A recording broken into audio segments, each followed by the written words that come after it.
यहाँ खेत में फसल लहलहाए, सम्मान से किसान भी मुस्काए। यहाँ बिजली से हर घर जगमगाए, विकास की प्रवाह में मन हर्षाए। शिक्षा है, रोजगार है, विकास की बयार है, सड़क है, अस्पताल है, चाहे खुशियों की बहार है। बिना संगीत के ही थिरके है पाँव, है स्वर्ग से सुंदर गांव गिरा, सुखी संपन्न है अपना गांव गिरा, है स्वर्ग से सुंदर गांव गिरा, सुखी संपन्न है अपना गांव गिरा।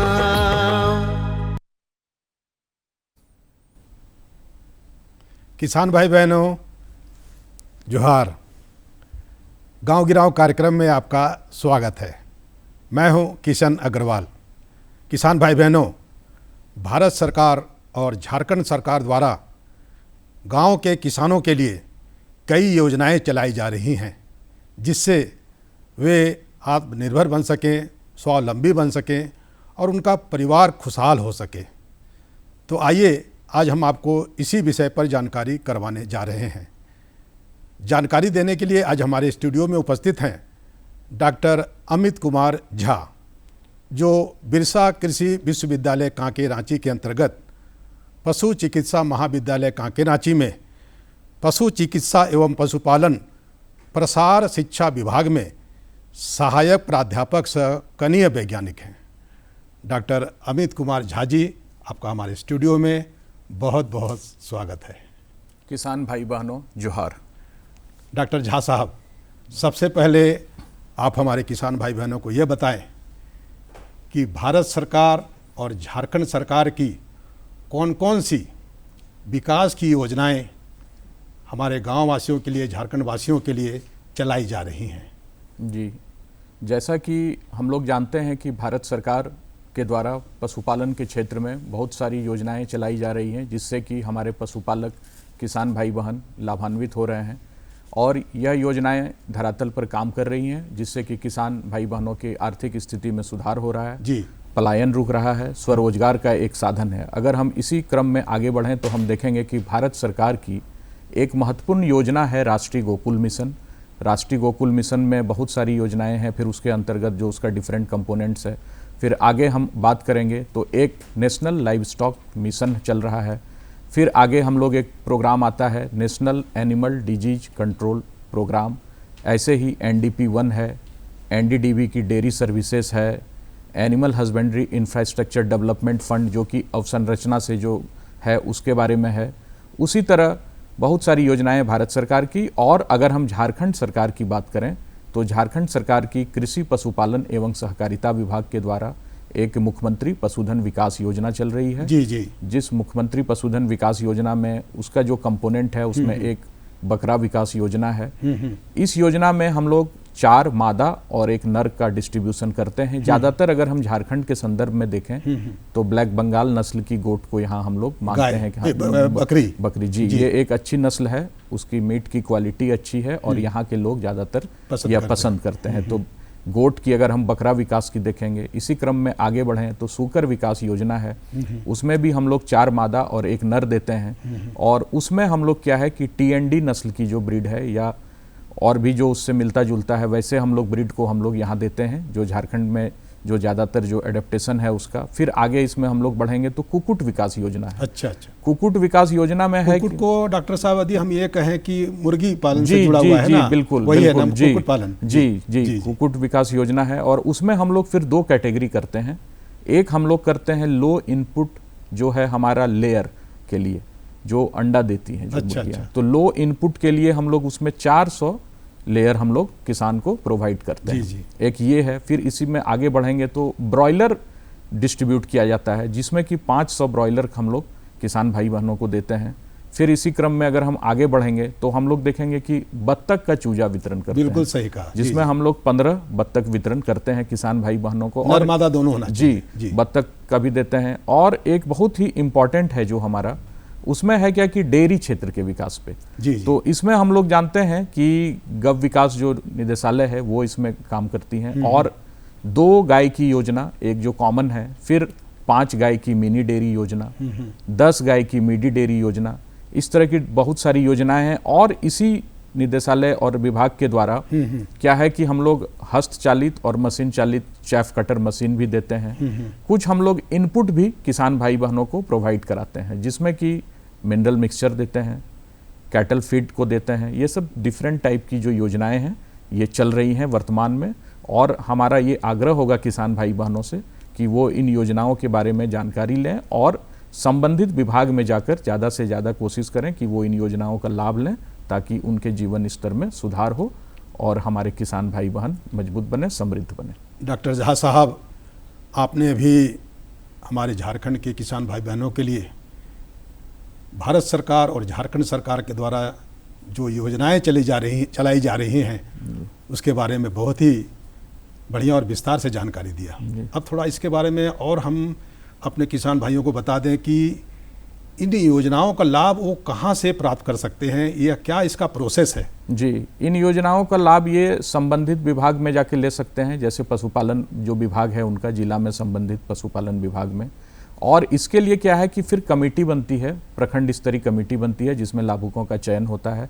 तो इनको कोशिश करना चाहिए कि जो हमारे प्रखंड पशुपालन पदाधिकारी हैं प्रखंड स्तर पर वहाँ जाएं, वो उनसे जानकारी लें, वो पूरी प्रक्रिया उनको बता देंगे। जी। दूसरा क्या है कि जैसे अभी हमने गव विकास के बारे में बात की, तो जिला गव विकास पदाधिकारी जो जिला गव विकास का कार्यालय है, संबंधित जिले में किसान भाई बहन जाएं, वहाँ फॉर्म आता है और क्या क्राइटेरिया है वो इसके बारे में विस्तार से जो सिस्टम है जी, उसके बारे में वो विस्तार से बताएंगे।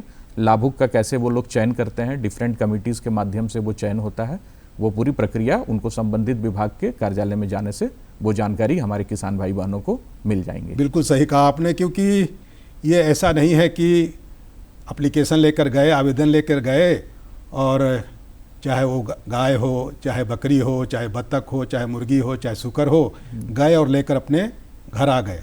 ये सारी बहुत सारी प्रक्रिया है जिसके तहत आपको उससे गुजरना पड़ेगा, तभी जाकर आपको वो जो योजनाएं हैं आपके घर तक पहुंचेंगी, उसका लाभ आपको मिलेगा। क्योंकि ये सारी जो योजनाएं हैं, ऐसा नहीं कि आप एक दूध देने वाली गाय आपको सैंक्शन हो गया, आपको मिल गया, ऐसा नहीं कि जब तक वो दूध दे रही है तब तक उसको दूहे, उसका दूध भी पिए और बेचे भी, लेकिन ऐसा नहीं है। क्या सिस्टम है, थोड़ा और बताइए इसके बारे में। इसके बारे में यही है कि जब आप जाएंगे तो उसमें वो लोग एक कमेटी बनाते हैं। अब उसमें क्या है कि देखना है कि महिलाओं को प्राथमिकता कहीं मिलनी है, कहीं अनुसूचित जनजाति को मिलनी है, कहीं अनुसूचित जाति को, कहीं ओबीसी को, जो उनका सेट क्राइटेरिया है कि इनको लाभ मिलना चाहिए जी।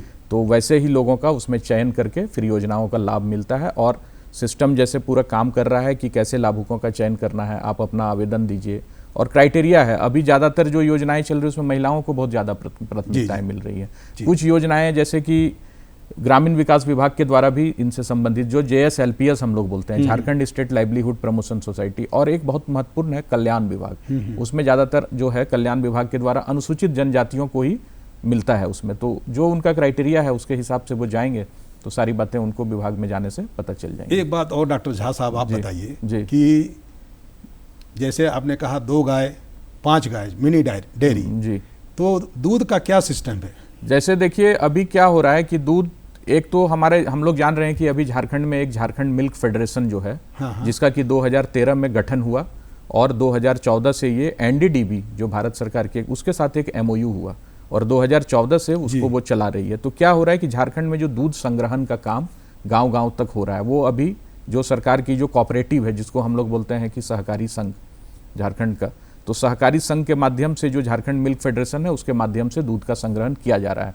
तो अब उसमें क्या है कि जो दूध मेधा डेयरी में दे रहे हैं तो वैसा ही एक उनका रूट बनाया हुआ है, एक चैनल है जहाँ से वो दूध उठा रहे हैं। तो जो योजनाएं हैं, कोशिश ये रहती है कि जो समिति को दूध दे रहे हैं, जो डेयरी कोऑपरेटिव सोसाइटी हैं, जिसको मिल्क पूलिंग पॉइंट यहाँ पे बोल रहे हैं अभी, तो वो अगर दूध दे रहे हैं तो वैसे लोगों को उसमें प्राथमिकताएं देनी है ताकि वो डेयरी में भी दूध दें जी, जिससे कि उनको जो मिला है, जो बेनिफिशियरीज हैं, तो जो आपको सरकार ने दिया, जो अनुदान पर आपको मिला है, उसकी सुविधाएं आप ले रहे हैं, तो आप अब डेयरी में भी दीजिए और राज्य के विकास में आप अपनी भागीदारी और हिस्सेदारी तय कीजिए। जी, यही हम जानना चाहते थे और अपने किसान भाइयों को भी बताना चाहते थे कि इसको ऐसे वैसे नहीं समझे, बल्कि इसका बिल्कुल प्रोसीड्योर है जी और डेयरी फार्म वाले और दूध कलेक्शन वाले आपके यहाँ तक आएंगे जी। और आपके यहाँ जो दूध का उत्पादन होता है उसकी भी जानकारी करेंगे और जो दूध उत्पादन होता है वो आपसे कलेक्ट करेंगे जी जिसका वो अपने यहाँ मेंटेन करते हैं डायरी, और उससे उसका पैसा आपको जी भुगतान होता है। जी।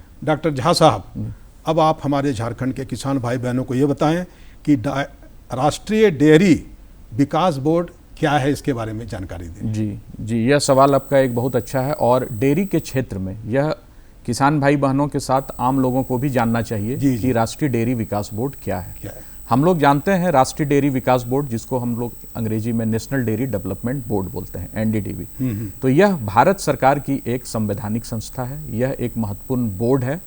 इसका गठन 1965 में हुआ भारत सरकार के द्वारा और हम सभी लोग जानते हैं डॉक्टर वर्गीस कुरियन का नाम, जिन्हें फादर ऑफ व्हाइट रिवॉल्यूशन, श्वेत क्रांति के जनक उनको हम लोग भारत में बोलते हैं।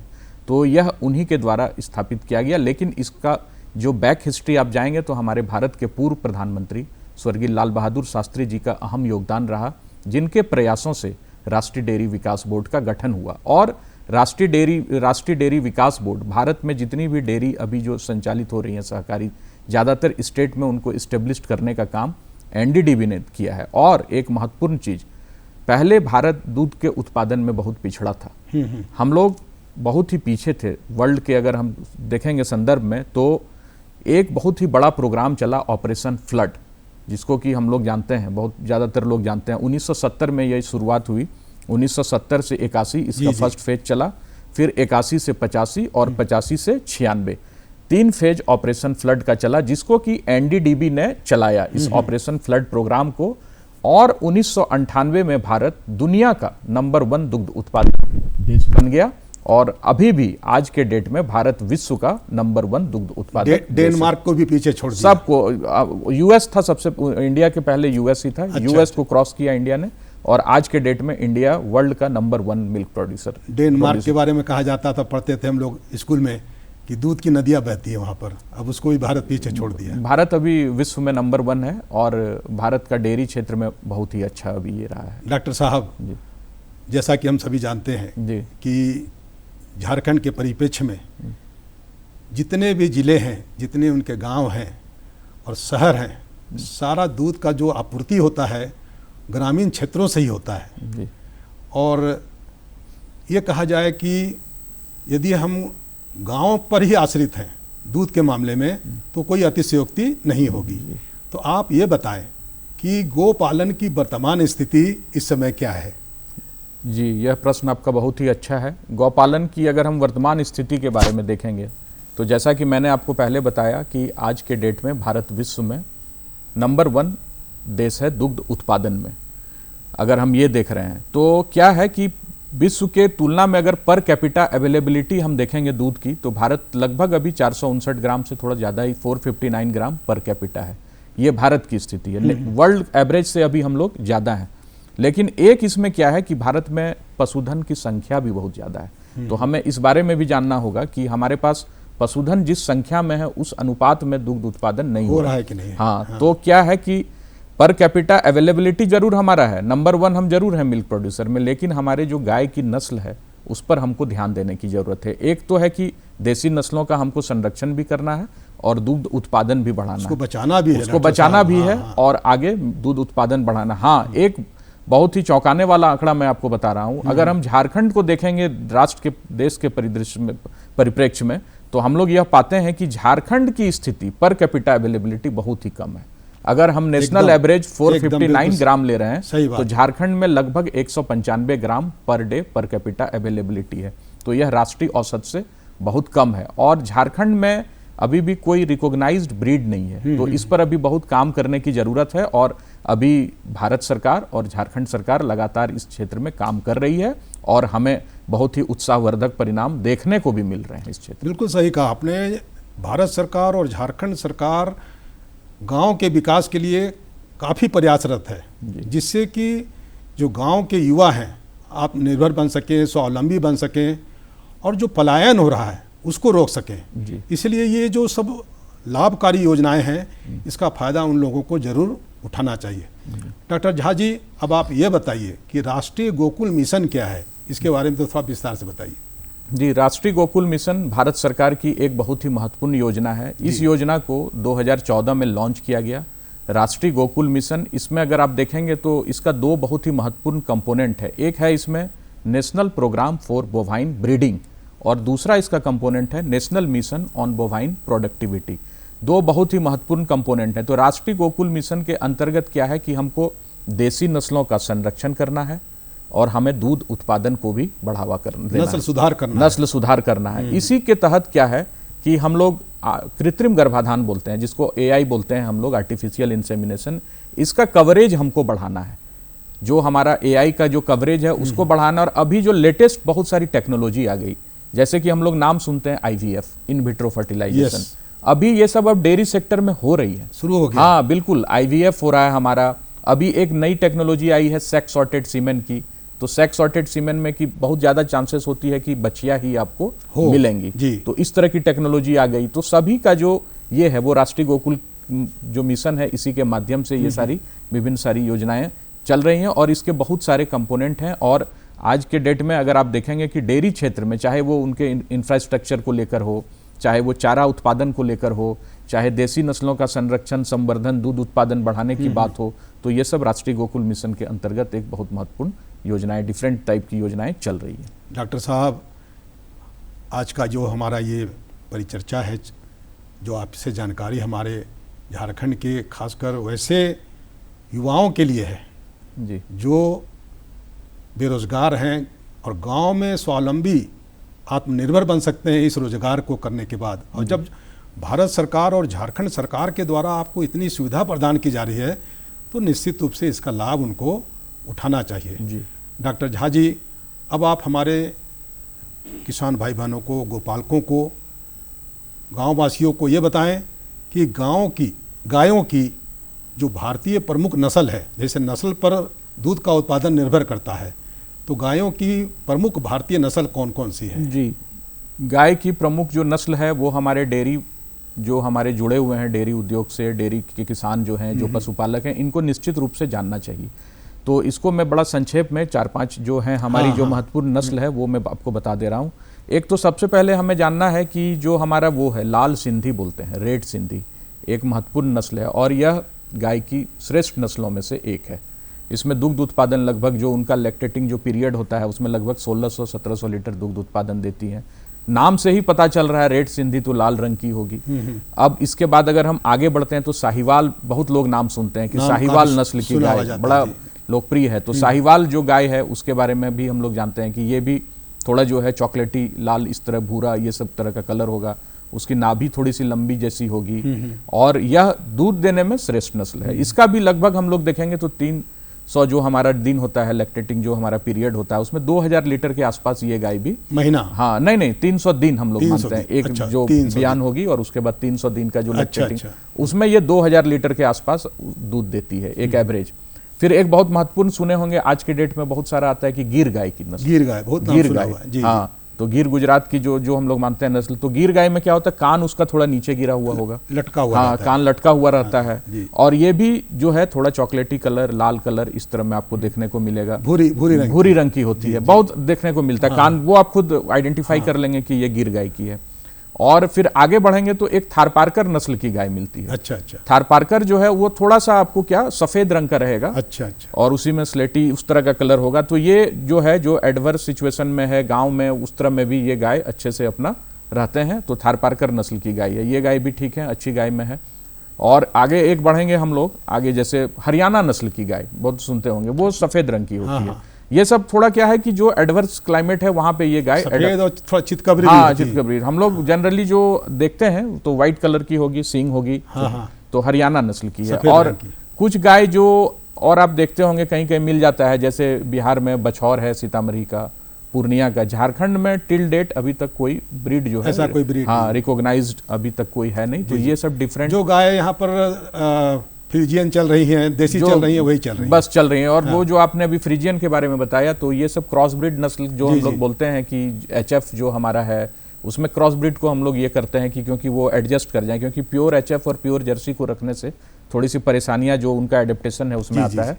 तो एचएफ और जर्सी जो हमारा एग्जोटिक ब्रीड है जो उसमें है, और देसी नस्ल में गिर, साहिवाल, रेड सिंधी, थारपारकर, हरियाणा, ये सब कुछ प्रमुख गाय की नस्लें हैं। डॉक्टर साहब, आपने करीब 4, 5, 6 वैसी नस्ल की गायों के बारे में बताया जो दूध की नदियां बहा सकती हैं, इतना दूध उत्पादन उनका होता है, लेकिन उनका रख रखाव, खान पान, देख रेख भी उसी तरह का होना चाहिए। किसी तरह की उसमें लापरवाही नहीं होनी चाहिए, क्योंकि उससे अच्छा खासा आपको दूध उत्पादन मिल रहा है।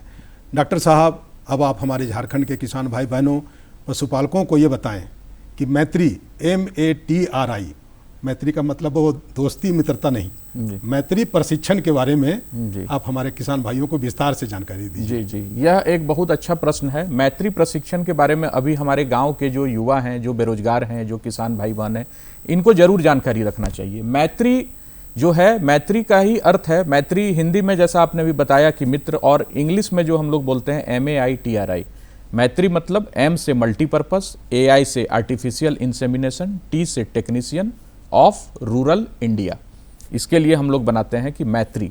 अब मैत्री जैसा अभी हमने बताया कि राष्ट्रीय गोकुल मिशन के अंतर्गत ही इसको हम लोग मैत्री को ला रहे हैं। मैत्री का जो प्रमुख काम है, हमारा झारखंड राष्ट्रीय औसत से कृत्रिम गर्भाधान में बहुत पिछड़ा हुआ है, उसको हम लोग कैसे राष्ट्रीय स्तर पर ला पाएं, उसके लिए हम लोग कृत्रिम गर्भाधान का जो प्रयास कर रहे हैं उसमें हम लोग मैत्री युवाओं को ला रहे हैं।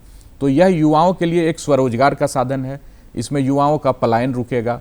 और मैत्री की सबसे बड़ी जो खासियत है, मैं आपको बता दे रहा हूं कि अभी झारखंड में हमारा एक रांची वेटनरी कॉलेज, जहां मैत्री का प्रशिक्षण नियमित रूप से होता है। अच्छा। और इसकी कुछ क्राइटेरिया, जैसे ये 30 दिन का हमारा सैद्धांतिक जो क्लास है, वो रांची पशु चिकित्सा महाविद्यालय में होती है, और 60 दिन की जो प्रायोगिक है, जो इनको संबंधित AI सेंटर अलॉट होता है जिस पंचायत में, वहां जाके उनको काम करना है। जी। इसमें आयु जो है 45 साल तक के जो युवा हैं, 18 से 45, वो उसमें कर सकते हैं, आवेदन अपना दे सकते हैं। फिर जो क्राइटेरिया है उसमें भी सिलेक्शन का क्राइटेरिया है कि जहां से वो आएंगे अपने पंचायत से, वहां खाली है, फिर वहां TBO या BHO जो होंगे रिकमेंड करेंगे, वार्ड सदस्य, फिर जिला स्तर पर DHO रिकमेंड करके JSIA को वो नाम भेजते हैं। एक प्रोसेस है। हाँ, और वो फिर हमारे पास वो लिस्ट आता है रांची वेटनरी, वैसे ही JSIA में ही होता है। और ये बहुत ही अच्छा एक कार्यक्रम है, और कई तरह की काम है। जैसे हम लोग बताते हैं कि वेटनरी फर्स्ट एड का जो काम है वो भी इन युवाओं के माध्यम से अभी हो रहा है। एक बड़ा महत्वपूर्ण कंपोनेंट है आइडेंटिफिकेशन ऑफ एनिमल, जिसमें कि हम लोग ईयर टैगिंग करते हैं। देखते होंगे कान में एक टैग लगा होता है, बिल्कुल सही करा है। गाय को आप जब देखते होंगे तो ये 12 डिजिट का UID नंबर है, उसको भी यही युवाओं, मैत्री युवाओं के माध्यम से अभी ये लोग कर रहे हैं। उसको इनाफ में एंट्री करते हैं हम लोग, उसको टैग कर देने से रिकॉग्नाइज हो सकता है। वो आपका एक तरह से UID नंबर हो गया, आपका वो आधार, वो आपके किस ब्रीड की हैं, कौन सा नस्ल है, जैसे कौन सा इसका ये है कि बच्चा हुआ कैसे, क्या है, तो सभी जो जानकारियां हैं उसके उम्र के बारे में, टैग के मुताबिक एक रजिस्टर पूरा मेंटेन होता है वो। और उसको हम लोग इनाफ में एंट्री करते हैं। उसको बोलते हैं information network for animal productivity and health. तो UID का काम, ईयर टैगिंग का काम हमारे मैत्री भाइयों के माध्यम से हो रहा है। दूसरा, वेटनरी फर्स्ट एड का काम वो कर रहे हैं। डिवॉर्मिंग का काम कर रहे हैं, जो कीड़ा मारने के लिए हम लोग करते हैं गाय में डिफरेंट टाइप का, जैसे हम लोग चलाते हैं। वैक्सीनेशन का काम भी उन युवाओं के माध्यम से हो रहा है। प्रोजेनी टेस्टिंग का काम कर रहे हैं वो। राशन बैलेंसिंग का काम कर रहे हैं, और भी डिफरेंट तरह का जो फॉडर सीड, जो हरा चारा के लिए, वो डिस्ट्रीब्यूट कर रहे हैं। तो ये सब कई सारी ऐसी बहुत सारे कार्य हैं जो मैत्री कर रहे हैं। ये आप बोल सकते हैं कि ये मल्टी डायमेंशनल वर्क है इनका। और ये अभी गांव में ये एक बड़ा अच्छा हो गया, युवा लोग ट्रेनिंग कर रहे हैं, और उन लोगों को अभी सरकार जो है अच्छा उनका, ये बहुत बढ़िया इनका आय का साधन बन सकता है। आय का साधन है, स्वरोजगार का भी साधन है, प्लस उनको इसमें मानदेय भी मिलता है। वो जो कृत्रिम गर्भाधान करेंगे उसमें उनका इंसेंटिव भी कुछ बनता है। बिल्कुल सही बात। फिर उसकी कई सारी, बहुत सारा उसमें ये है, क्योंकि नहीं एकदम जो आप बोल रहे हैं सही बात है, क्योंकि आय का एक साधन हो गया, उनकी जो बेरोजगारी है वो रोजगार में तब्दील हो गया। तो ये बहुत बढ़िया जो मैत्री मिशन जो आप बता रहे हैं, प्रशिक्षण है, बहुत ही अच्छा है, लाजवाब है। डॉक्टर साहब, अब आप ये बताइए कि राष्ट्रीय पशुधन मिशन क्या है? जी, यह एक भारत सरकार की यह एक बहुत ही महत्वपूर्ण योजना है। राष्ट्रीय पशुधन मिशन जो आपने बताया, इसको हम लोग नेशनल लाइव स्टॉक मिशन भी बोलते हैं। इसमें क्या है कि इसमें भी जैसे हम लोग जान रहे हैं कि इसमें जो पशुओं हैं उनका संरक्षण करना है, और अल्टीमेटली ऑब्जेक्टिव क्या है कि दूध उत्पादन का वृद्धि करना है, फॉडर फॉडर का कैसे प्रोडक्शन बढ़े उसके बारे में करना है। तो इसका जो है ना 4 डिफरेंट सब मिशन है। जैसे नेशनल लाइव स्टॉक मिशन का अगर हम देखेंगे तो एक क्या है कि लाइव स्टॉक का प्रोडक्शन बढ़े, पहला। दूसरा क्या है कि फीड एंड फॉडर, हरा चारा जो हम लोग जान रहे हैं, उसका कैसे उत्पादन में वृद्धि हो, उसके लिए लगातार सरकार प्रयासरत, उसकी खेती कर सकते हैं, उसकी खेती कैसे कर सकते हैं, जिसमें हम लोग जानते हैं कि मेज है, बरसीम है, ल्यूसर्न है, काउपी है, हाइब्रिड नेपियर है, डिफरेंट टाइप के जो हमारे, क्योंकि ये एक अच्छा सोर्स है विटामिन, पोषक मिलता, अच्छा पोषक उससे, जिससे कि दुग्ध उत्पादन में वृद्धि होगी, तो ये स्वस्थ रहेगी। ये एक सेकंड कंपोनेंट हो गया। तीसरा कंपोनेंट क्या है कि जो नॉर्थ ईस्टर्न रीजन है भारत के, जो नॉर्थ ईस्ट, उसमें पिगरी डेवलपमेंट के लिए हम लोग कैसे काम करेंगे, सूकर के विकास के लिए। तीसरा ये है। और चौथा जो एक बहुत ही इंपॉर्टेंट इसका कंपोनेंट है कि आप कोई भी कार्यक्रम कीजिए, कार्यक्रम में आप जब किसान भाइयों को प्रशिक्षण देंगे तो प्रशिक्षण देने से का अर्थ क्या है कि उनके स्किल डेवलपमेंट हो, कौशल विकास हो, एक्सटेंशन। तो चौथा कंपोनेंट जो है नेशनल लाइव स्टॉक मिशन जिसको हम लोग बोलते हैं, या राष्ट्रीय पशुधन मिशन जो है, उसमें चौथा है कि कैपेसिटी बिल्डिंग, प्रशिक्षण, एक्सटेंशन, ये सब डिफरेंट कंपोनेंट है। ये 4 कंपोनेंट हैं जिसके माध्यम से कि ये कार्यक्रम अभी ये चल रहा है अभी national live stock mission. Doctor Jha साहब, अब सबसे प्रमुख जानने की बात यह है कि ये राष्ट्रीय पशु रोग नियंत्रण कार्यक्रम के बारे में आप ये बताइए। जी, एक ये महत्वपूर्ण प्रोग्राम है national animal disease control programme, इसको हम लोग बोलते हैं NADCP। जी। तो इस कार्यक्रम में जो मुख्यतः ये भारत सरकार की एक महत्वपूर्ण योजना है, फ्लैगशिप प्रोग्राम है। इस जो प्रोग्राम में सबसे महत्वपूर्ण हम लोगों को 2 चीज पर फोकस किया गया है। फोकस ये है कि हम कैसे FMD और ब्रुसेलोसिस को हम कैसे एक तो नियंत्रण करें और दूसरा कैसे इस दोनों बीमारी का हम उन्मूलन करें। तो हमारा लक्ष्य है कि 2025 तक बीमारी को कैसे हम नियंत्रित कर लें और 2030 तक हम बीमारी का उन्मूलन करें।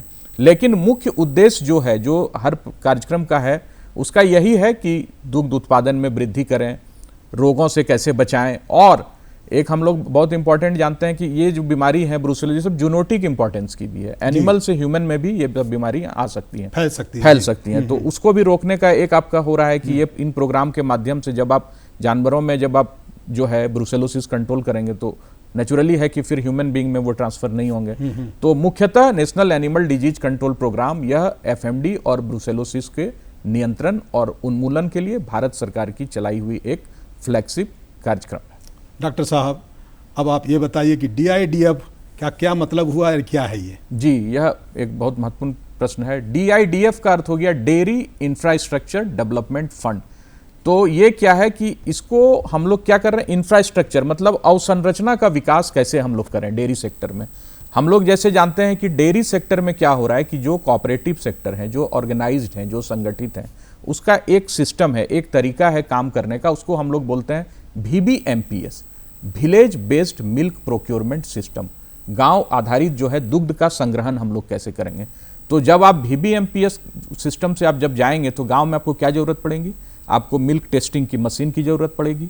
उस मशीन के माध्यम से आप क्या करेंगे, फैट SNF का देखेंगे कि कितना है, क्योंकि दुग्ध की जो कीमत जो दी जाती है गांव स्तर पर, वो एज पर फैट और SNF क्या है आपका। जैसे अगर हम लोग बात करेंगे, आप देखते होंगे दूध के पैकेट में आता है स्टैंडर्ड मिल्क लिखा हुआ, जी, फैट 4.5%, SNF 8.5%, पूरा डिटेल लिखा, हाँ पूरा डिटेल लिखा हुआ रहता है। तो उसी का वो है कि जो हम लोग को मिल्क टेस्टिंग मशीन जो गांव पे है, वो सब हम लोग ये जो डेयरी इंफ्रास्ट्रक्चर डेवलपमेंट फंड में है, तो उसमें हमको milk testing machine, adulteration kit, और क्या होता है बल्क मिल्क कूलर हम लोग लगाते हैं डिफरेंट जगह में, उसको BMC बोलते हैं।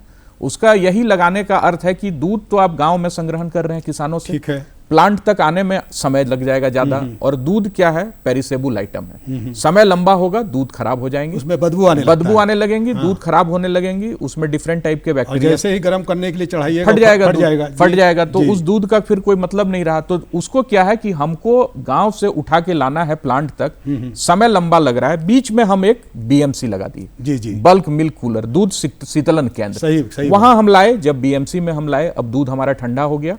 अगर हमको यहां तक आने में 4 घंटा लग रहा था, तो यहाँ 2 घंटा में करके फिर हम। बहुत अच्छा। तो किसान भाई बहनों, आज आपने देखा भारत सरकार और झारखंड सरकार की कौन कौन सी गांव के विकास के लिए योजनाएं चल रही हैं। हमें उम्मीद है ये जानकारी आपके लिए काफ़ी लाभप्रद होगी। डॉक्टर अमित कुमार झा जी, आज आप हमारे स्टूडियो में आए और हमारे झारखंड के खासकर युवाओं को बहुत ही अच्छी और महत्वपूर्ण जानकारियाँ दी, इसके लिए आपको बहुत बहुत धन्यवाद। जोहार। जोहार।